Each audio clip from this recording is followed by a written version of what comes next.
Hi everyone, ఇప్పుడు మీరు చూస్తున్న వీడియో తెలంగాణ గౌటైన్ కాంట్రాక్ట్ జాబ్స్ యూట్యూబ్ ఛానల్ నుండి. అయితే ఇప్పుడు medical and health services recruitment board 2025లో pharmacist, nursing officer, lab technician, MPHA female ఈ ఎగ్జామ్ గురించి ఇప్పుడు నేను ఈ వీడియోలో ఇంపార్టెంట్ సర్టిఫికెట్స్ మీకు ఏమేమి ఉండాలి, అలాగే దాంతోపాటు సెలక్షన్ ప్రాసెస్ అనేది మీకు ఏ విధంగా ఉంటుందనేది నేను మీకు ఈ వీడియోలో క్లియర్గా అయితే చెప్తాను. మీరు ఈ వీడియోని ఫస్ట్ నుంచి లాస్ట్ వరకు స్కిప్ చేయకుండా చూడండి. అలాగే ఈ వీడియోని మీ ఫ్రెండ్స్ అందరికీ తప్పకుండా అయితే షేర్ చేయండి. అయితే ఫస్ట్ మీకు ఇంపార్టెంట్ సర్టిఫికెట్స్ చూసుకుంటే దీంట్లో మెయిన్గా అంటే ప్రతి క్యాడర్లో pharmacist, nursing officer, lab technician, అలాగే మల్టీపర్పస్ హెల్త్ అసిస్టెంట్ ఫీమేల్ ఈ అన్ని క్యాడర్స్కి తెలంగాణ పేరు మీదుగా ఉన్నటువంటి మీకు సంబంధించినటువంటి రిజిస్ట్రేషన్ సర్టిఫికేట్ అనేది అందరి దగ్గర ఉండాలి. అయితే గుర్తుపెట్టుకోండి, ఎందుకంటే నేను నేషనల్ హెల్త్ మిషన్ నుంచి డిస్ట్రిక్ట్ వైజ్ నోటిఫికేషన్లో చూశాను. ప్రొవిజనల్ మెరిట్ లిస్ట్లో చాలా మందికి అయితే ఉన్నాయి. రిజిస్ట్రేషన్ సర్టిఫికేట్ అనేది ఎక్స్పైర్డ్ అని ఇచ్చారు. అలాగే దాంతోపాటు చాలా మంది రిజిస్ట్రేషన్ సర్టిఫికేట్ అనేది రెన్యువల్ అయితే చేసుకోలేదు.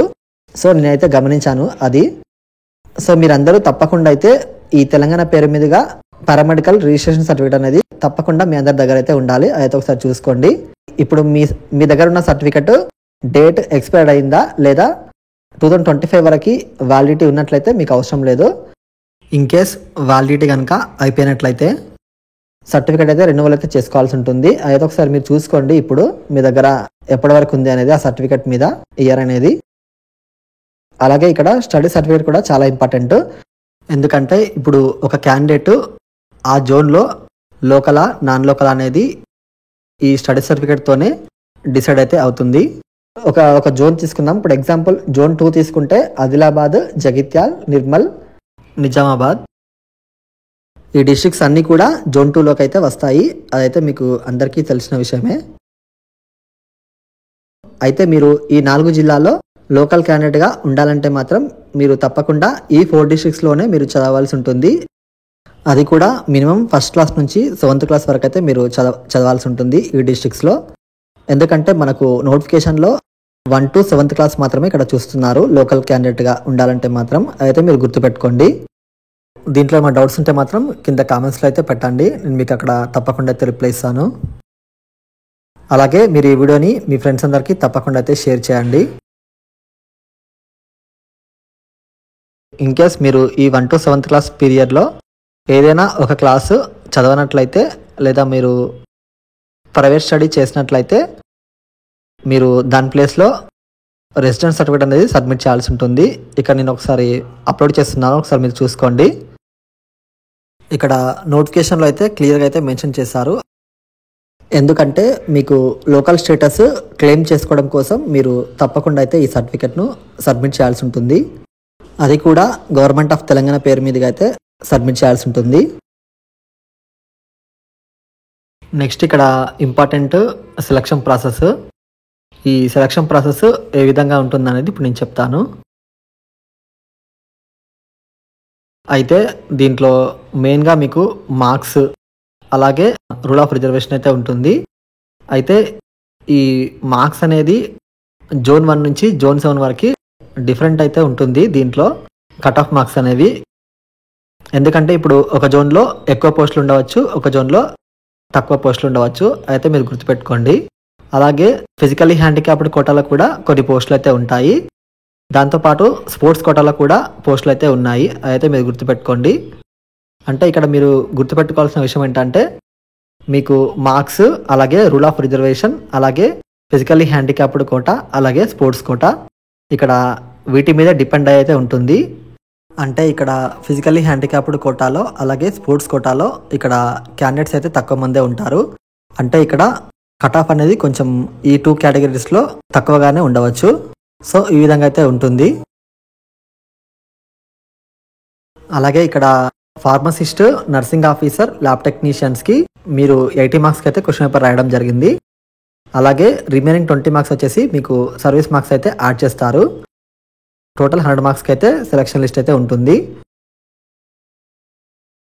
ఇక్కడ ఎక్సెప్ట్ మల్టీపర్పస్ హెల్త్ అసిస్టెంట్, ఇక్కడ ఏఎన్ఎంస్కి మాత్రం క్వశ్చన్ పేపర్ ఓన్లీ 70 మార్కులకే రాశారు మీరు. అలాగే మీకు సర్వీస్ మార్క్స్ అనేది 30 మార్క్స్ అయితే యాడ్ చేయడం జరుగుతుంది. సో టోటల్ ఇక్కడ 100 మార్క్స్కి అయితే సెలక్షన్ ప్రాసెస్ అనేది ఉంటుంది. దీంట్లో మీకు డౌట్స్ ఉంటే మాత్రం కింద కామెంట్స్లో అయితే పెట్టండి, నేను మీకు అక్కడ తప్పకుండా అయితే రిప్లై ఇస్తాను. అయితే ఈ pharmacist, nursing officer, lab technician, multipurpose health assistant, ANM ఈ ఆల్ క్యాడర్స్ యొక్క ప్రిలిమినరీ కీ అయితే మనకు రిలీజ్ కావడం జరిగింది. అయితే నెక్స్ట్ ఫైనల్ కీ అయితే వస్తుంది. అయితే ఫైనల్ కీ తర్వాత మీకు ప్రొవిజనల్ లిస్ట్ అయితే medical and health services recruitment బోర్డులో అప్లోడ్ అయితే చేస్తారు. ఈ ప్రొవిజనల్ లిస్ట్లో ఏమైనా అబ్జెక్షన్స్ కనుక ఉన్నట్లయితే రిమార్క్స్లో అయితే మెన్షన్ చేయడం జరుగుతుంది. రిమార్క్స్లో అంటే మీరు ఏమైనా స్టడీ సర్టిఫికేట్స్ అప్లోడ్ చేయనట్లయితే రిమార్క్స్లో అయితే మీకు స్టడీ సర్టిఫికేట్స్ అప్లోడ్ చేయలేదని అక్కడ మెన్షన్ చేస్తారు. ఇన్కేస్ మీ రిజిస్ట్రేషన్ సర్టిఫికేట్ కనుక అప్లోడ్ చేయనట్లయితే అది కూడా అక్కడ మెన్షన్ చేస్తారు. ఆ విధంగా అయితే ఉంటుంది. అబ్జెక్షన్స్కి మీకు ఒక 2 to 5 days అయితే టైం ఇస్తారు. ఈ టైంలో మీరు రిమార్క్స్లో ఉన్నవైతే మీరు మళ్ళీ అప్లోడ్ అయితే చేయాల్సి ఉంటుంది. తర్వాత మీకు ప్రొవిజనల్ మెరిట్ లిస్ట్ అయితే అప్లోడ్ అయితే చేస్తారు. దాంట్లో మీకు మీ క్వశ్చన్ పేపర్లో వచ్చిన మార్క్స్ అలాగే సర్వీస్ మార్క్స్ అన్నీ కలిపి 100కి అయితే మీకు పెట్టడం జరుగుతుంది. తర్వాత మీకు వెరిఫికేషన్ ఉంటుంది. వెరిఫికేషన్లో మీకు ఆల్ సర్టిఫికెట్స్ అయితే చూస్తారు. తర్వాత మీకు వెబ్ ఆప్షన్స్ అనేది ఉంటాయి. తర్వాత మీకు సెలక్షన్ లిస్ట్ అనేది ఉంటుంది. ఈ విధంగా అయితే ప్రాసెస్ అయితే ఉంటుంది.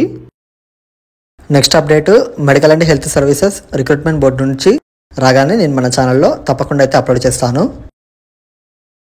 నేను మన ఛానల్లో నర్సింగ్ ఆఫీసర్ అలాగే pharmacist, lab technician, multipurpose health assistant female ఈ కేటగిరీస్ యొక్క వీటన్నిటికి సంబంధించినటువంటి కట్ ఆఫ్ వీడియోస్ అయితే నేను మన ఛానల్లో అప్లోడ్ అయితే చేయడం జరిగింది.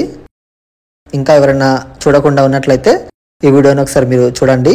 అలాగే ఈ వీడియోని మీ ఫ్రెండ్స్ అందరికీ తప్పకుండా అయితే షేర్ చేయండి. వీడియో నచ్చితే వీడియోకి లైక్ మాత్రం చేయడం మర్చిపోకండి. Thank you for watching.